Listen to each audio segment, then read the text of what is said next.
Yes AP 3 రాజధానులు CRDA రద్దు పిటిషన్లపై రాష్ట్ర హైకోర్టు కీలక తీర్పును వెలువరించింది. ఇక ఇదే విషయానికి సంబంధించి మరింత డిస్కస్ చేయడానికి మనతో పాటు మా చీఫ్ ఎడిటర్ కేశవ్ గారు సిద్ధంగా ఉన్నారు. నమస్తే సార్. నమస్తే విజయ్.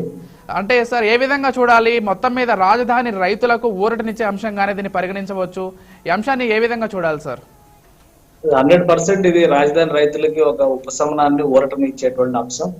800 రోజులకు పైగా ఆందోళనలు, ధర్నాలు, రకరకాల పద్ధతుల్లో నిరసనలు కొనసాగించినప్పటికీ కూడా ప్రభుత్వ పక్షం నుంచి కనీసం సంప్రదింపులు కానీ వాళ్ళ బాధను గుర్తించేటువంటి క్రమం కానీ చేయనటువంటి ప్రభుత్వానికి, అహంకారానికి ఇది ఒక చెంపపెట్టు లాంటి తీర్పుగా మనం భావించాల్సి ఉంటుంది.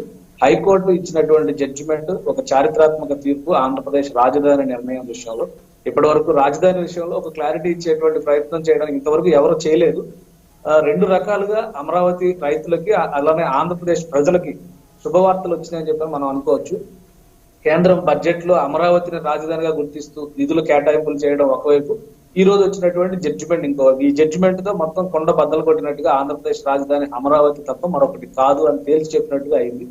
తీర్పు ప్రకారం చూస్తే ఇప్పుడు 6 నెలల్లో ఒక క్లారిటీ ఇవ్వాల్సినటువంటి సందర్భం. 6 నెలల్లో పూర్తి స్థాయి నివేదికని ప్రభుత్వం సబ్మిట్ చేయాల్సినటువంటి అవసరం ఉంది. హైకోర్టు దీన్ని పరిగణలోకి తీసుకుంటుంది.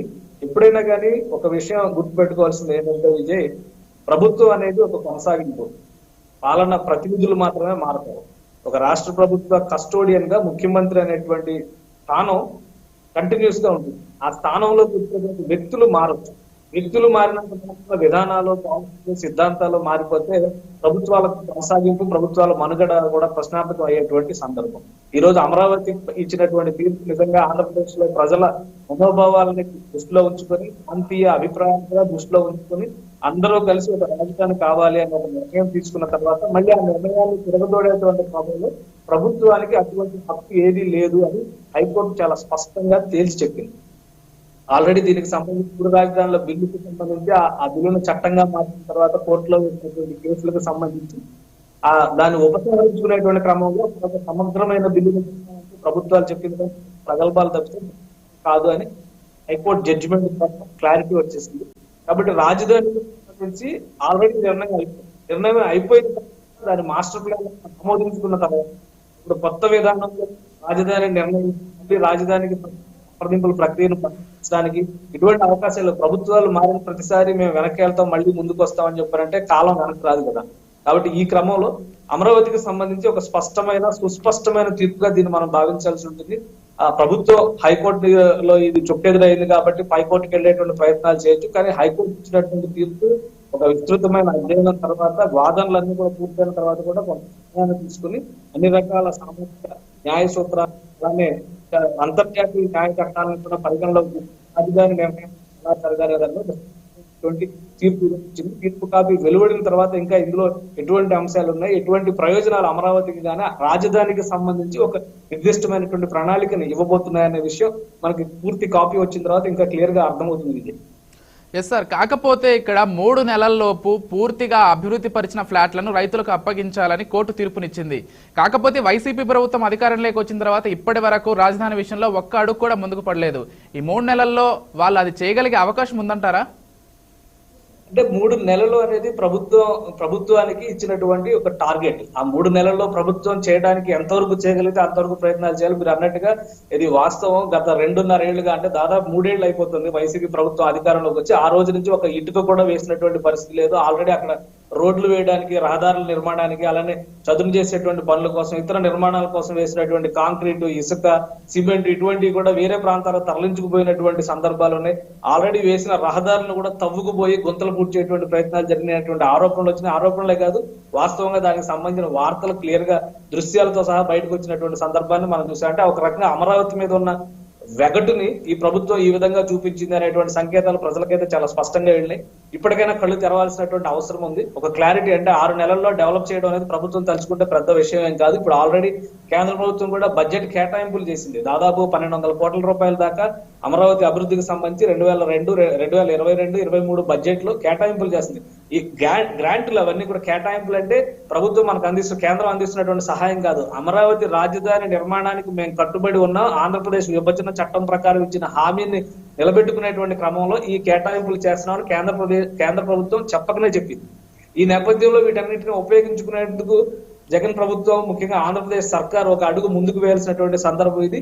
హైకోర్టు తీర్పు తర్వాత అన్ని రకాల న్యాయపరమైనటువంటి చిక్కులకి కూడా ఒక క్లారిటీ వచ్చినట్టు. ఇప్పటి వరకు కోర్టులో ఉంది కాబట్టి ఈ సమస్య పరిష్కారం అయిన తర్వాత మేము చూస్తాం, లేదా వేచి చూసే ధోరణిలో రాష్ట్ర ప్రభుత్వం వ్యవహరించి ఉండవచ్చు. కాబట్టి గడిచిపోయిన కాలాన్ని ఎవరు వెనక్కి తీసుకురాలేరు. కానీ కలిసి వచ్చిన కాలాన్ని ఉపయోగించుకుని తెలివితేటలు కనుక ప్రదర్శించగలిగితే ఖచ్చితంగా ఈ విషయంలో ముందడుగు వేయడానికి అవకాశం ఉంది. 6 నెలలలో అభివృద్ధి చేయడానికి ఆల్రెడీ అక్కడ ల్యాండ్ మొత్తం కూడా ప్లాటింగ్ చేసినటువంటిది, మొత్తం అంతా కూడా చదును చేయబడినటువంటి భూమి ఉంది. దానికి సంబంధించి డెవలప్మెంట్ ఆస్పెక్ట్ అప్పట్లో ఆ ప్రభుత్వం చేసిన ప్రక్రియ ఏంటంటే రహదారుల నిర్మాణం, సీడీ యాక్సెస్ రోడ్డు, అలానే సీడ్ క్యాపిటల్ కి వెళ్ళేటువంటి మార్గాలు, వీటన్నిటిని కూడా నోటిఫై చేసి రహదారుల నిర్మాణానికి వాటికి ఒక ప్రణాళికను రూపొందించినటువంటి క్రమంలో ప్రభుత్వం మారింది. ప్రధానమైనటువంటి అడ్మినిస్ట్రేటివ్ బ్లాక్స్ ఏవైతే ఉన్నాయో, అసెంబ్లీ గానీ, అలానే హైకోర్టు చుట్టుపక్కల డెవలప్మెంట్ గానీ, అలానే ఇప్పుడు ఐఏఎస్ ఆఫీసర్లకు సంబంధించినటువంటి క్వార్టర్స్ గానీ, ఎన్జిఓలకు సంబంధించిన భవనాలు గానీ, ఇలా ఇతర ప్రభుత్వం అంటే హెచ్ఓడీలకు సంబంధించినటువంటి క్యాంపు కార్యాలయాలు, వీటన్నిటికీ కూడా కొన్ని భవనాలు 90% పూర్తయి, 95% పూర్తయి, 70%, 80% పూర్తయి, ఇవన్నీ కూడా ఉన్నాయి. ఇదంతా ఒక అడ్మినిస్ట్రేటివ్ క్యాపిటల్ ఏరియాలో జరిగినటువంటి డెవలప్మెంట్. ఇక ఒక నగర నిర్మాణానికి కావాల్సినటువంటి ప్రణాళిక చాలా క్లియర్ గా రహదారులు, డ్రైనేజీ, మంచినీటి పైప్ లైన్లు, వీటన్నిటికి సంబంధించినట్టు ఒక సమగ్ర ప్రణాళిక ఉంది. దాన్ని ప్రాపర్ గా డెవలప్ చేయడం అంటే దాన్ని ఇంప్లిమెంట్ చేయడం, అమలు పరచడం మాత్రమే ఇప్పుడు ఈ రోజు ఉన్నటువంటి ప్రభుత్వం చేతిలో ఉన్నటువంటి బాధ్యత. ఈ కార్యక్రమాన్ని చేయడానికి 6 నెలల సమయం సరిపోయే అవకాశం ఉంది. ఒకవేళ ఇంతవరకు మేము చేసామని ప్రోగ్రెస్ రిపోర్ట్ ని హైకోర్టుకి అఫిడవిట్ రూపంలో దాఖలు పరిచి మరికొంత సమయంలో మేము ఇదంతా కూడా సెట్ చేయగలుగుతాం అనేటువంటి ప్రస్తావన తీసుకురావడానికి కూడా ఆస్కారం ఉంది. కాబట్టి సమయం అనేది పెద్ద ఆటంకం అయ్యేటువంటి అంశం కాదు. కానీ అంకురార్పణ జరగడానికి, ఒక అడుగు ముందుకు వేయడానికి ఇది ఒక శుభసూచకంగా భావించాలి. రాష్ట్ర ప్రభుత్వం దీన్ని మరీ మొండి పట్టుదలకి లేదా ఈగోకి మేము వద్దనుకున్న రాజధాని ఎందుకు అభివృద్ధి చేయాలి, లేదా ఎవరో శంకుస్థాపన చేసి నేనెందుకు పూర్తి చేయాలనేటువంటి ధోరణిలో ఆలోచించకుండా ఇది కూడా ఒక చట్టపరంగా వచ్చినటువంటి ముగింపు కాబట్టి రేపు ప్రజలు డిసైడ్ చేస్తారు. 3 ప్రాంతాలు అభివృద్ధి చెందాలి అనేటువంటి ప్రణాళికను ఎవరూ కాదనలేరు. ఆ రోజు చంద్రబాబు నాయుడు చేసినటువంటి ప్రణాళికల్లో కూడా విశాఖపట్నాన్ని ఫైనాన్స్ క్యాపిటల్ గా, అలానే రాయలసీమను మ్యానుఫ్యాక్చరింగ్ హబ్ గా డెవలప్ చేస్తామని కొన్ని పరిశ్రమలు తీసుకొచ్చారు. వాటికి కనిపిస్తే అక్కడ కియా పరిశ్రమ కావచ్చు, విశాఖపట్నంలో ఉన్నటువంటి మెట్టెక్ జోన్, ఇటువంటివన్నీ కూడా దానికి ఒక సంకేతంగా ఉన్నాయి. వాటి మీద ఫోకస్ పెట్టి ఇంకా వాటి విస్తార రూపంలోకి ఎలా తీసుకురావాలని ప్రభుత్వం ఆలోచించాలి. ఇప్పటికి కూడా మొండి పట్టుదలకు పోయి 3 రాజధానులే మాకని చెప్పిన ముందుకెళ్తే కనుక ఖచ్చితంగా పరాభవం ఎదురయ్యేటువంటి అవకాశం ఉంది. లేదు, రాజకీయంగా ఓట్ల రాజకీయాలే మాకు ముఖ్యం అని చెప్పిన ప్రాంతీయ అస్తిత్వాన్ని, ప్రాంతీయ భేదభావజాలాన్ని వాటిని రెచ్చగొట్టేటువంటి ప్రయత్నం చేసి దాని ద్వారా రాజకీయ లబ్ధి పొందాలి అనుకుంటే కనుక ఓవరాల్ గా ఆంధ్రప్రదేశ్ పూర్తిగా నష్టపోయేటువంటి అవకాశం ఉంది. తెలుగు జాతి వెనక్కిపోయేటువంటి ప్రమాదం ఉంది. ఈ విషయంలో ప్రజల ముందు జాగరూకతతో ఉండాల్సినటువంటి అవసరం ఉంది. ప్రభుత్వం ఖచ్చితంగా ఈ విషయాన్ని సానుకూలంగా తీసుకుంటుందని చెప్పని ఆశిద్దాం. ఆ క్రమంలో కనుక అభివృద్ధి ఫలితాలు జరిగితే, ఒకవేళ అమరావతి మాస్టర్ ప్లాన్ ని యథాతథంగా అమలు చేయలేనటువంటి పరిస్థితులు ఉంటే ఆర్థిక స్థితిగతులను వివరించుకుని ప్రభుత్వం ఇంతవరకు చేయగలుగుతాం అనేటువంటి కుదింపు చర్యలకు వెళ్ళినప్పటికీ కూడా ఎవరు అభ్యంతరాలు పెట్టేటువంటి అవకాశం లేదు. ఎందుకంటే పాత మాస్టర్ ప్లాన్ ప్రకారం కూడా ప్రభుత్వ వాటా కింద డెవలప్ చేయవలసినటువంటి అంశాలు దాదాపు ఒక 10,000 కోట్ల రూపాయలు ఖర్చు పెడితే మిగతావన్నీ కూడా గ్రోత్ ఇంజిన్ మోడల్లో ప్రైవేట్ ఇన్వెస్ట్మెంట్ ని ఆకర్షించడం ద్వారా విస్తారమైనటువంటి నగర రాజధాని నిర్మించుకునేటువంటి అవకాశం ఉంది అని చెప్పి పదే ఆర్థిక నిపుణులు గారు, అలానే ముఖ్యంగా అర్బన్ జాగ్రఫీ డెవలప్మెంట్ నిపుణులు కూడా చెప్తున్నటువంటి మాట. ఈవెన్ ప్రభుత్వం తీసుకున్నటువంటి నివేదికల ప్రకారం బీసీఎన్ కమిటీ ఇచ్చినటువంటి నివేదిక కానీ, అలానే జిఎన్ రావు కమిటీ ఇచ్చినటువంటి నివేదికల ప్రకారం చూస్తే కూడా ముఖ్యంగా ఆ బీసీఎన్ కమిటీ అంటే బోస్టన్ కమిటీ ఇచ్చిన రిపోర్టు దానిలో చాలా క్లియర్ గా ఉంది. అమరావతిలో అభివృద్ధి పనులు చేయడానికి, అలానే విశాఖపట్నాన్ని రాజధానిగా అభివృద్ధి చేయడానికి మొత్తం మీద తేడా వచ్చేది ఒక 1000 కోట్లు మాత్రమే. కాబట్టి ప్రభుత్వం ఇందులో భేషజాలకు పోకుండా అమరావతికి లైన్ క్లియర్ అయింది. అమరావతిని అభివృద్ధి చేయడం ద్వారా తనకి కావాల్సినటువంటి ప్రయోజనాలను ఇతర ప్రాంతాల్లో ఏ విధంగా అభివృద్ధి చేయాలి, రాజధాని అనేటువంటి కాన్సెప్ట్ ను పక్కన పెట్టి 13 జిల్లాల సమగ్ర అభివృద్ధి కోసం ఎటువంటి ప్రణాళికలు రచించాలో ఆలోచిస్తే ఒక అడుగు ముందుకు పడే అవకాశం ఉంది. లేదంటే ఆంధ్రప్రదేశ్ ఇలానే రాజధాని లేని రాష్ట్రంగా మిగిలిపోయేటువంటి ప్రమాదం ఉంది. విజయ్, సార్, మనం గతంలో చూసుకుంటే వైసీపీ ఎప్పుడైతే 3 రాజధానులు అని చెప్పిందో నిజానికి అప్పుడు పొలిటికల్ గా చాలా ఒక మంచి స్టెప్ వేసింది. ఎందుకంటే ఒక లింక్ పెట్టేసింది. అక్కడ ఒకవైపు విశాఖలో ఉన్న నాయకులు కావచ్చు, ఇంకోవైపు రాయలసీమలో ఉన్న నాయకులు కావచ్చు, టీడీపీ వాళ్ళే కాదనలేని పరిస్థితి. ఎందుకంటే మా ప్రాంతానికి రాజధాని వస్తుందంటే ఎవరు కూడా కాదనలేని పరిస్థితి. కాకపోతే ఇప్పుడు వైసీపీ ఆలోచనలన్నీ పక్కన పెట్టేసి పూర్తిగా అమరావతి పైనే ఫోకస్ పెట్టే అవకాశం ఉందా, లేకపోతే మళ్ళీ 3 రాజధానులు అనే అంశాన్ని మళ్ళీ భవిష్యత్తులో ప్రస్తావించే అవకాశం ఉందంటారా? ఆంధ్రప్రదేశ్ రాజకీయాలు ఎంత దిక్కుమాలిన రాజకీయాలుగా మారిపోయినాయంటే చివరికి కొన్ని భారతదేశంలో ఉన్న రాష్ట్రాలు కూడా ఆంధ్రప్రదేశ్ రాజకీయ నాయకులు మొహం చూస్తాకి లేని లేదా ప్రత్యేకంగా వాళ్ళు నిర్వహించేటువంటి కార్యక్రమాలకు ఆహ్వానాలు పలకడానికి కానీ ఇష్టపడినటువంటి నిస్సహాయ స్థితిలోకి నిస్తేజమైన పరిస్థితిలోకి ఆంధ్రప్రదేశ్ ఈ రోజు వెళ్ళిపోయింది. సాక్షాత్తు ఉపరాష్ట్రపతి వెంకయ్యనాయుడు గారు ఈ మధ్య కాలంలోనే విజయవాడ గుంటూరు పరిసరాల్లో పర్యటనలో చేసినటువంటి వ్యాఖ్యలు రాజకీయ నాయకుల వైఖరి, వాళ్ళు ఉపయోగిస్తున్నటువంటి భాష, వాళ్ళ ఆలోచన విధానానికి పరాకాష్ఠగా మనం చూసుకోవాల్సి ఉంటుంది. ఒక విధంగా రాజకీయ ప్రయోజనాలే పరమావధి అనుకుంటే కనుక ఆంధ్రప్రదేశ్ కి విపరీతమైనటువంటి నష్టం, భవిష్యత్తులో తేరుకోలేనంత వైఫల్యం ఆంధ్రప్రదేశ్ మూటగట్టుకోవాల్సినటువంటి పరిస్థితి ఉంటుంది. ఒక అరుదైన సందర్భంలో ఈరోజు ఆంధ్రప్రదేశ్ ఉంది. రాష్ట్రం విడిపోయిన తర్వాత లోటు బడ్జెట్ రాష్ట్రంగా ఏర్పడింది. అప్పుడు ఉన్నటువంటి పరిస్థితిని చక్కదిద్దుకొని ముందుకెళ్లాల్సినటువంటి తెలుగుదేశం పార్టీ ఆశించిన స్థాయిలో ప్రయోజనాలు ఇవ్వలేదు అన్నటువంటి ఏకైక అభిప్రాయంతోనే ప్రజలు వైఎస్ జగన్మోహన్ రెడ్డికి ఓటు వేశారు, ఆయనకు అధికారాన్ని కట్టబెట్టారు.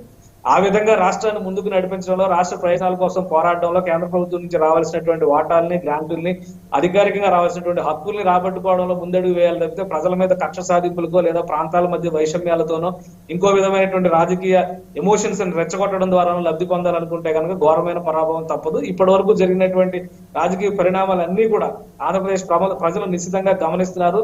ప్రజలు ఓట్లు వేసినంత మాత్రాన ఓటు హక్కు ద్వారా మమ్మల్ని గెలిపించారు, మా విధానాలకు ఆమోదం వచ్చినట్లయినటువంటి అభిప్రాయాన్ని వైసీపీ నాయకులు వ్యక్తపరిచినప్పటికీ కూడా అది కూడా అంత సజావుగా జరిగినటువంటి అంశం కింద మనం చూస్తానికి అవకాశం ఉండదు. ఎందుకంటే స్థానికంగా జరిగినటువంటి ఎన్నికలన్నీ కూడా స్థానిక ప్రయోజనాల రీత్యా, స్థానిక అవసరాల రీత్యా జరుగుతాయి. అసెంబ్లీ ఎన్నికలు అనేది వాటి డిఫరెంట్ మోడల్ ఉంటుంది, వాటికి సంబంధించినటువంటి ప్రయోజనాలు వేరేగా ఉంటాయి. అసెంబ్లీ ఎన్నికల్లోనో లేదా పార్లమెంట్ ఎన్నికల్లోనో లబ్ధి పొందడం కోసం ప్రాంతీయ వైషమ్యాలను రెచ్చగొట్టేటువంటి ప్రయత్నం, లేదా ఈ ప్రాంతానికి రాజధాని తీసుకొస్తాం, ఆ ప్రాంతానికి అది తీసుకొస్తాం అంటే కనుక నడిచేది కాదు. తెలంగాణ ప్రాంత నాయకులు సముద్రాన్ని తీసుకొస్తామని హామీ ఇస్తే ఎంత నవ్వులు పాలయ్యేటువంటి పరిస్థితి ఉందో, ఆంధ్రప్రదేశ్ లో ఉన్నటువంటి నాయకులు ప్రతి జిల్లాలో ఒక రాజధాని కడతాం, 3 రాజధానులు చేస్తాం, 30 రాజధానులు పెడతాం అనేటువంటి మతిమాలిన మాటలు మాట్లాడడం కూడా అంతే కనిపించేటువంటి అవకాశం. ఈ తెలివైన రాజకీయం ఎంత మాత్రం కాదు, రాష్ట్ర ప్రయోజనాలు భవిష్యత్ రీత్యా ఆంధ్రప్రదేశ్ ప్రజలకు సంబంధించినటువంటి అవసరాల రీత్యా తీసుకోవాల్సినటువంటి తెలివైన నిర్ణయాలు కావు. కేవలం ప్రస్తుతం ఉన్నటువంటి రాజకీయాల ద్వారా లబ్ధి పొందడం లేదా వ్యక్తిగతమైనటువంటి అంశాలను, వ్యక్తిగతమైనటువంటి ప్రయోజనాలను దృష్టిలో పెట్టుకుని వాళ్ళకు వాళ్ళు తాత్సార ధోరణి ద్వారా రాజకీయ ప్రయోజనాలు పొందాలి, రేపు పొద్దున ఎన్నికలు వచ్చినా గానీ ఈ ఎమోషన్స్ ద్వారానే మనం అధికారాన్ని దక్కించుకోవాలని అనుకుంటే కనుక ఒకసారి ప్రజలు చూస్తారు, రెండోసారి మొహం పగలగొట్టి ఇంటికి పంపించేటువంటి పరిస్థితి ఉంటుంది. ఎందుకంటే గతంలో ఎంతో మంది రాజకీయ నాయకులు ఇంతకంటే మహానుభావులు మేము లేకపోతే రాష్ట్రాలు లేవు అనేటువంటి మాటలు చెప్పినటువంటి నాయకులు ఈ రోజు లాలూ ప్రసాద్ యాదవ్ పరిస్థితి ఏంటి బీహార్ లో అనేది మనం చూస్తున్నాం. అంతకు ముందర ఆయన చెప్పేవాళ్ళు, జబ్ తక్ సమోసా మే హై లాలు ఆలు తబ్ తక్ బీహార్ మే హై లాలు అని చెప్పిన ఒక క్యాప్షన్ అప్పట్లో చాలా పాపులర్ గా ప్రచారంలో ఉండేది. సమోసాలో ఆలు ఉన్నంత వరకు బీహార్ లో లాలు ఉంటారని.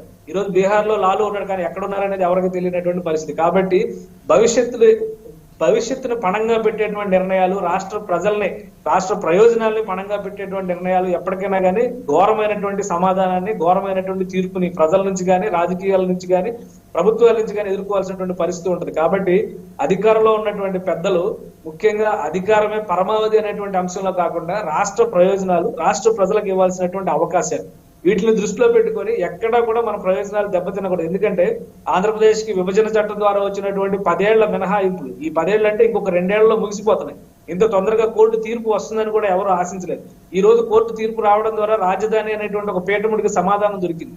దీన్ని పక్కన పెట్టుకొని రాజధాని అంశాన్ని మరింతగా ఇంకా వివాదాస్పదంగా మార్చకుండా ఉండడంతో పాటు ప్రయోజనవంతమైనటువంటి అభివృద్ధి కార్యక్రమాలను చేయడం ద్వారా ఈ 2 ఏళ్లలో రాబట్టుకోవాల్సినటువంటి హక్కుల్ని, ఆంధ్రప్రదేశ్ ని అగ్రగామిగా నిలబెట్టాల్సినటువంటి రాష్ట్రంగా చేయాల్సినటువంటి పనులపైన దృష్టి పెడితే ఉపయోగం ఉంటుంది. ముఖ్యంగా దక్షిణ భారతదేశంలో ఉన్నటువంటి రాష్ట్రాలన్నీ కూడా చాలా ప్రోగ్రెసివ్, ఇప్పుడు కూడా అభివృద్ధి పదంలో ఉంటాయనేటువంటి సంకేతాలు, అభిప్రాయాలు ఉన్నాయి. ఉత్తర భారతంతో పోలిస్తే దక్షిణ భారతం అభివృద్ధి పదంలో ఉంటుంది. అలాగే దక్షిణ భారతంలో ఉన్నటువంటి రాష్ట్రాలు, ఇప్పుడు తెలుగు రాష్ట్రాలు, ఒకప్పుడు ఉమ్మడి ఆంధ్రప్రదేశ్ కర్ణాటకతో, తమిళనాడుతో పోటీ పడి ముందు స్థానంలో ఉంటుంది అనేటువంటి అభిప్రాయం ఉంది. ఈ రోజు తెలంగాణ ఏ స్థానంలో ఉంది, ఆంధ్రప్రదేశ్ ఏ స్థానంలో ఉంది అనేది రాజకీయ నాయకులు కాస్త బుద్ధి కుశలతను ఉపయోగించి ఆలోచించాల్సినటువంటి సందర్భం ఇది. కేవలం రాజకీయ నాయకుల కోసమో, తమ నాయకుడి ప్రాబల్యం కోసమో, ప్రాపకం కోసమో కనుక ఇలాంటి నిర్ణయాలని మరింతగా మద్దతిస్తూ ముందుకెళ్తే కనుక రాష్ట్ర ప్రయోజనాలు చాలా దారుణంగా దెబ్బతినేటువంటి పరిస్థితి ఉంది. దక్షిణ భారతదేశంలో ఆంధ్రప్రదేశ్ ఒక బీమార్ స్టేట్ గా మిగిలిపోయేటువంటి ప్రమాదం ఉంది. ఒకవైపు నుంచి ఆర్థికంగా వస్తున్నటువంటి సమస్యలు, మరోవైపు నుంచి అభివృద్ధి విషయంలో మనం సాధించుకోవాల్సినటువంటి ప్రయోజనాలు, ఈ రెండింటినీ బేరీజ్ వేసుకుని అధికారంలో ఉన్నటువంటి వైసీపీ ఈ 2 ఏళ్లలో కనుక ప్రజల పక్షాన పోరాడితే మరింత ప్రయోజనవంతమైనటువంటి రాష్ట్రాన్ని మనం ఆవిష్కరించుకునేటువంటి అవకాశం ఉంటుంది. వాటన్నిటిని పక్కన పెట్టి మళ్ళీ రాజకీయాల పరమావధి ప్రాంతీయ వైషమ్యాలే రెచ్చగొడతాం, 3 రాజధానులే మాకు ముఖ్యమైనటువంటి వితండవాదంతో ముందుకెళ్తే కనుక ఖచ్చితంగా ఘోర పరాభవాన్ని ప్రజల నుంచి ఎదుర్కోవాల్సినటువంటి అవసరం ఉంటుందని భావించవచ్చు విజయ్. సార్, గతంలో అనేక సార్లు హైకోర్టు ముట్టికాయలు వేసినప్పుడు ఎందుకు హైకోర్టు అనవసరంగా ప్రభుత్వం చేసే పనుల్లో జోక్యం చేసుకుంటోందని వైసీపీ అనేక సార్లు ఆరోపించింది. నాకు తెలిసి ఇప్పటికి తీర్పు వెలువడి ఒక హాఫ్ అన్ అవర్ ఉంటుంది. ఈపాటికే అనేక మంది వైసీపీ నాయకులు కూడా ఇట్లా అనేక కామెంట్స్ చేస్తుంటారు. అంటే ఈ నేపథ్యంలో నిజంగా హైకోర్టు లాంటివి ప్రభుత్వం విషయాల్లో జోక్యం చేసుకోవడం ఎంతవరకు సబబు అంటారో, అది కరెక్టే అంటారా, లేకపోతే కొంతవరకు ఏమైనా ప్రభుత్వానికి వ్యతిరేకంగా చేయడం కరెక్ట్ కాదంటారా?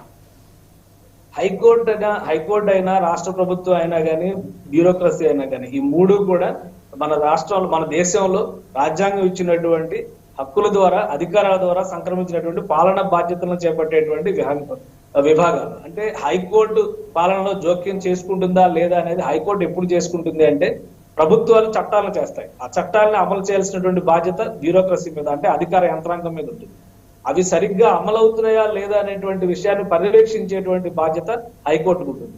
ఇది హైకోర్టు మీన్స్ జుడిషియరీ, సుప్రీంకోర్టు కావచ్చు, కింది స్థాయి న్యాయ వ్యవస్థలు కావచ్చు, ఏవైనా కానీ ఇవన్నీ కూడా ఒక ప్యారలల్ గా 3 సమాంతరంగా పనిచేస్తూ ఒకరి పనిలో ఒకరు జోక్యం చేసుకోకుండా రూపొందించిన చట్టాలని అలానే చట్ట స్ఫూర్తికి లోబడి అమలు చేసేటువంటి బాధ్యత, రాజ్యాంగ స్ఫూర్తికి లోబడి అమలు చేసేటువంటి బాధ్యతని ఖచ్చితంగా న్యాయస్థానాలు పర్యవేక్షిస్తాయి. ఆ స్ఫూర్తికి విఘాతం కలుగుతుంది అనుకున్నటువంటి సందర్భంలో, ఆ చట్టాలకు వ్యతిరేకంగా నిర్ణయాలు జరుగుతున్నాయి అనుకునేటువంటి సందర్భంలో ఖచ్చితంగా న్యాయ వ్యవస్థ ఇన్వాల్వ్ అవుతుంది. ఇలాంటి సందర్భాలు అనేక ఉన్నాయి. ప్రభుత్వాలను బర్తరఫ్ చేసేటువంటి తీర్పులు ఇచ్చిన సందర్భాలు కూడా ఉన్నాయి. కాబట్టి ఆంధ్రప్రదేశ్ ప్రభుత్వానికి హైకోర్టులో చొక్కెదురైంది లేదా హైకోర్టు మొట్టికాయలు వేసింది అనేటువంటి భావజాలం కంటే కూడా చట్ట పరిధిని చట్ట స్ఫూర్తిని ఉల్లంఘిస్తే హైకోర్టు కానీ అలానే న్యాయ వ్యవస్థ ఉపేక్షించదు అనేటువంటి సంకేతాలు పదే వచ్చినాయి. అందులో పరాకాష్ఠ ఏంటంటే ఈ రోజు అమరావతి పైన వచ్చినటువంటి తీర్పు. దీంతో అనేది జ్ఞానోదయం అయ్యి ముందడుగు వేస్తే రాష్ట్రానికి ఖచ్చితంగా ప్రయోజనం ఉంటుంది. ఉదాహరణకి ఒక షటిల్ బ్యాడ్మింటన్ ఆడేటువంటి క్రీడాకారుడు ఒక కోర్టు గీసి ఆ గీత మధ్యలోనే ఆడాల్సి ఉంటుంది. ఆ గీత అవతలకి వెళ్ళి ఆడితే ఏమవుతుంది, అవతల నుంచి కొడితే షాట్ ఇంకా లాంగ్ షాట్ వెళ్తుంది కదా. కాబట్టి నేను అలా ఆడతాను అంటే వెంటనే అంపైర్ ఇన్వాల్వ్ అవుతాడు. ఈ రోజు న్యాయ వ్యవస్థ కూడా అటువంటి అంపైరింగ్ చేస్తుంది. అంపైర్ ని కాదనేటువంటి అధికారం ఆ క్రీడాకారుడికి ఉంటుందా? ఉండదు. అటువంటి పరిస్థితిలోనే ఈ రోజు ప్రభుత్వాలు ఉన్నాయి. ఆంధ్రప్రదేశ్ ప్రభుత్వం కావచ్చు, మరే ప్రభుత్వం అయినా కావచ్చు, చట్టాలను రూపొందించేటువంటి బాధ్యత మాత్రమే వాళ్ళది.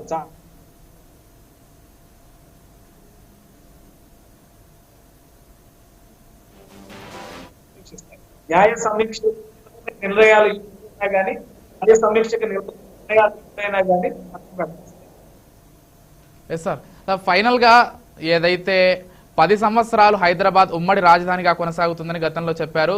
ఇప్పుడు చూసుకుంటే కేవలం మీరు అన్నట్లుగా 2 సంవత్సరాలు మాత్రమే మిగిలింది. ఈ రోజు కూడా ఏపీ ప్రజలను మీ రాజధాని ఏది అంటే చెప్పుకోలేని పరిస్థితి. అంటే ఇప్పటికైనా ప్రభుత్వం కళ్ళు తెరిచి ఒక రాజధానిని పూర్తిగా ఏర్పాటు చేసి రాష్ట్ర అభివృద్ధికి పాటుపడుతుందా, లేకపోతే ఇంకా రాజకీయాల కోసం మీరు చెప్పినట్లుగా 3 రాజధానులు అంటూ డిఫరెంట్ వేరియేషన్స్ లో వాళ్ళ పాలిటిక్స్ నడుపుతుందా? ఇప్పుడున్న పరిస్థితుల్లో ఆంధ్రప్రదేశ్ ప్రభుత్వానికి ఉన్న ఒకే ఒక ఆప్షన్ హైకోర్టు తీర్పుని శిరోధార్యంగా భావించి కోర్టు చెప్పింది కాబట్టి మేము మా నిర్ణయాన్ని సవరించుకుంటున్నాం అంటే చాలా విజ్ఞతతో కూడినటువంటి నిర్ణయాన్ని పరిణితితో వ్యవహరించినటువంటి ప్రభుత్వంగా దీన్ని మనం చూడాల్సి ఉంటుంది. అలా కాకుండా మేము ఖచ్చితంగా ఈ నిర్ణయం పైన సమీక్షకు వెళ్తాము, సుప్రీంకోర్టును ఆశ్రయిస్తాము అంటే కనుక సుప్రీంకోర్టులో కూడా 99% వ్యతిరేకమైనటువంటి ప్రభుత్వానికి వ్యతిరేకమైనటువంటి నిర్ణయమే వచ్చే అవకాశం ఉంది. ఒకవేళ ప్రభుత్వం అదే మొండితనంతో ముందడుగు వేస్తే ఏమీ మారలేదు అనేటువంటి సంకేతం ప్రజలకు కూడా కనిపిస్తుంది, మిగతా రాజకీయ నాయకులు కూడా అర్థమవుతుంది. ప్రభుత్వం ఇక్కడి నుంచి విజ్ఞతతో వ్యవహరించి అభివృద్ధి పదంలో ముందుకు వెళ్లాలంటే మీరు చెప్పినట్టుగా 2024 జూన్ 1వ తేదీ కల్లా ఒక రాజధాని, ఎందుకంటే అపాయింటెడ్ డే జూన్ 2వ తారీఖు రాష్ట్ర విభజనకు సంబంధించి, జూన్ 1వ తారీఖు కల్లా ఒక రాజధానికి సంబంధించినటువంటి సమగ్రమైనటువంటి అభిప్రాయం తీసుకోవాల్సి ఉంటుంది. అలా కాకుండా ఇప్పుడు జరిగిన పరిణామాల నేపథ్యంలో ఒకవేళ ఉమ్మడి రాజధాని మరో 5 ఏళ్ల పాటు కొనసాగించాలి, పొడిగించాలి అనేటువంటి ప్రతిపాదన ఏదైనా రాష్ట్ర ప్రభుత్వం చేసినప్పటికీ కూడా ఇక్కడ తెలంగాణ ప్రభుత్వం ఆమోదించేటువంటి అవకాశం ఉండదు. కేంద్ర ప్రభుత్వం కూడా ఆ విషయంలో సానుకూలంగా స్పందించే అవకాశాలు చాలా తక్కువ. అన్నిటికీ మించి ఆంధ్రప్రదేశ్ లో ఉన్న రాజకీయ పార్టీలే ఈ విషయంలో ఒక ఏకాభిప్రాయంతో వచ్చే అవకాశం ఉంది. ఒక్క వైసీపీ తప్పితే మిగతా ఏ పార్టీ కూడా అలాంటి నిర్ణయాన్ని సమర్థించేటువంటి పరిస్థితి ఉంది. కాబట్టి ఈ రోజు ఆంధ్రప్రదేశ్ కి ఒక రాజధాని నిర్ణయం అనేది జరగడం అత్యవసరం, ఆవశ్యకం. అది జరిగితేనే అభివృద్ధి ప్రణాళికలు కానీ అభివృద్ధి పథకాలు కానీ ముందడుగు వేయడానికి, ముందుకు జరగడానికి ఆస్కారం ఉంటుంది.